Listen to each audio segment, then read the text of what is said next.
Hello and welcome. I am Kelly Hearn, and today we're going to do something a little bit different.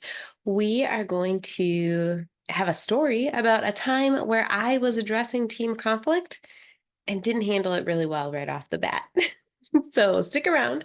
Again, I'm Kelly Hearn. This is Transitional Leadership, the channel where we help individuals and businesses implement leadership and career strategies to help lead in a life they love.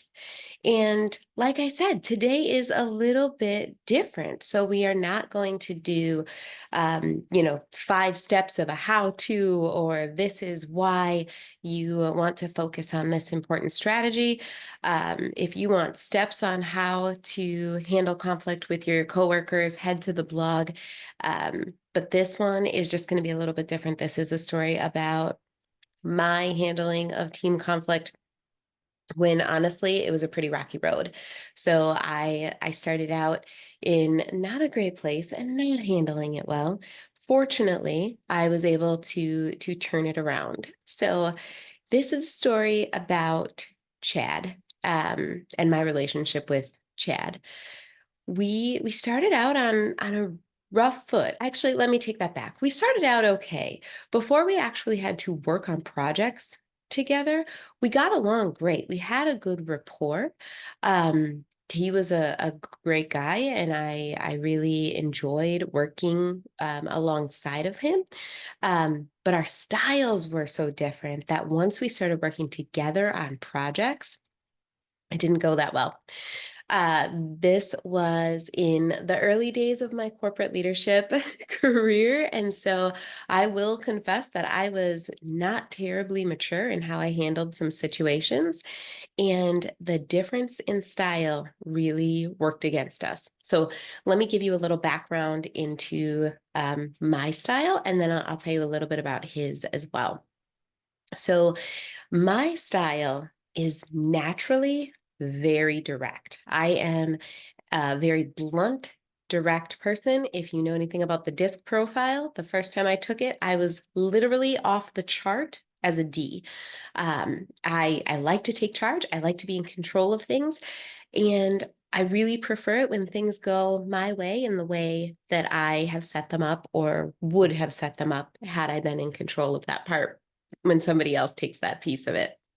Now, again, like I said, this was a while ago and I have matured with time. I have broadened my style and increased my ability to be a situational leader, but at that time, not that great. I have also learned over time about the more masculine and feminine sides of leadership and the attributes that follow each. I do have a quiz on this, so if you want to head to the show notes, you can see the link in there to find out what your dominant attribute is.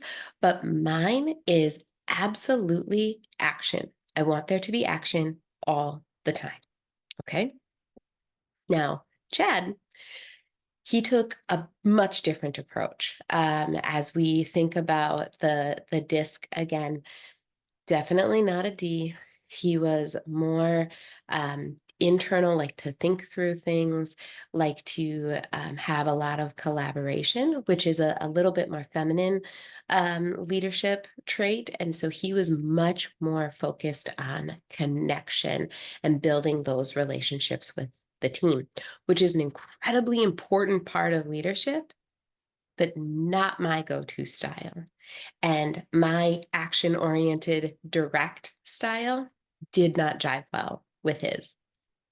So, needless to say, every project that we had to get together on was like oil and water because he wanted to spend time nurturing the relationships of everyone in the room and helping them feel safe so that they could do their best work, which again is important.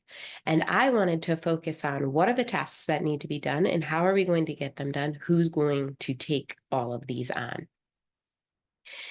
The two can't be done simultaneously, and one style has to win out a bit over the others. Now, again, like I said before, you want to be a situational leader and you want to be able to ebb and flow and flex and lean into those different leadership attributes. But one style will dominate. And because I was so intense, I was starting to dominate. And the D in the disc is not meant to stand for dominate.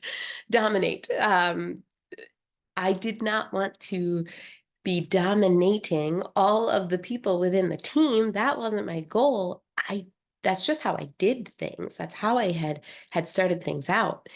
And Chad was working really hard in his own way, and I was not seeing it. I was getting incredibly frustrated because I couldn't see the action. I couldn't feel his progress. I couldn't see it on any sort of form that I had sent out. I couldn't put any sort of objective markers to the work that he was doing, and it was driving me crazy. Well, thankfully, at one point, he pulled me into his office so that we could talk through this and get to a better spot. And he started the conversation like this: Kelly, I like you. And that sentence threw me off completely because that's not how I would have started that conversation, right? I would have started with, these are the things that need to be done. This is how we're going to divide and conquer, and we're going to move forward from here. But him, with his style focused on connection and focused on humility and focused on building those relationships, he started with, I like you. And I think I responded with, yeah, I like you too, which was true, but I was just kind of rushing through that whole connection building piece to get to what I saw as the important part of what needed to happen. Now, I am sure that that was hard for him to start with, and hard to hear my response to just sort of brush that off. But it was true. We had got along great up until we started working on these hard hitting projects together, and up until we really needed to blend our styles, and we just weren't doing a good job of it. So I had reflected on that a bit later because it just caught me so off guard that someone would start a meeting that way. And I wouldn't have said it if I didn't feel it, if I wasn't sure that I did like this Chad. I had spent a fair amount of time with him at work, and I had some respect for him prior to going through these projects. And I was losing that respect as I worked with him, which was incredibly frustrating for me because it was almost like losing a friend. So I decided that there has to be a better way. It couldn't possibly be that I can't work with any other styles. I worked with a bunch of other people and got good results almost everywhere else. And so I had to think to myself, who else has a style like Chad? And I came up with my friend Kim. Kim is, I almost said was, we were working together at the time. She still is a perfectly delightful woman. She has a completely different style than I have. She's very quiet. She thinks a lot. She is very reflective and focuses on the connection and that deep analytical work that needs to happen before you make a decision. Where I can make a gut decision, she is a thinker and an analyzer to get to that point. And I respect the heck out of her. I think that she does fantastic work. And when I work with her, I tailor my communication, I tailor my style, I tailor my expectations to give her the time to do the work that she needs to do, because I know that that leads to the best result in the end. It might not give me the speed that I want, but it leads to a better result. And so if I like Chad, and I like and respect Kim, and they work the same way, I can apply how I work with Kim to how I work with Chad. And I am so thankful that he started the meeting that way so that I had the chance to think about it and had that little earworm stuck in my brain. And B, that I was able to reflect and step back and think about my work with Kim and apply that to my work with Chad, because it absolutely changed things. Were there still frustrating times because our styles were so different and we wanted to jump into work in completely different ways?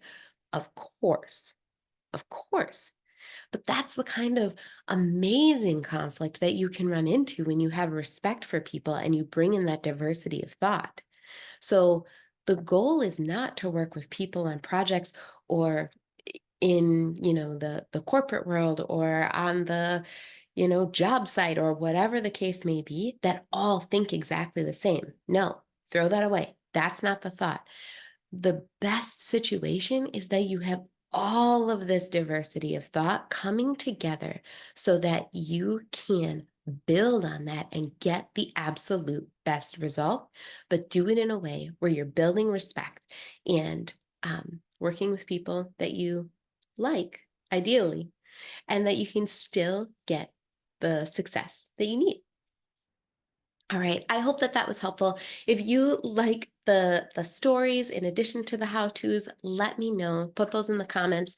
I will link to the blog so you can get those how-to steps, and you can just click over there and check that out for those. And also share this far and wide so that more people can join us as we learn to lead in a life we love. All right. Have a great day, friends.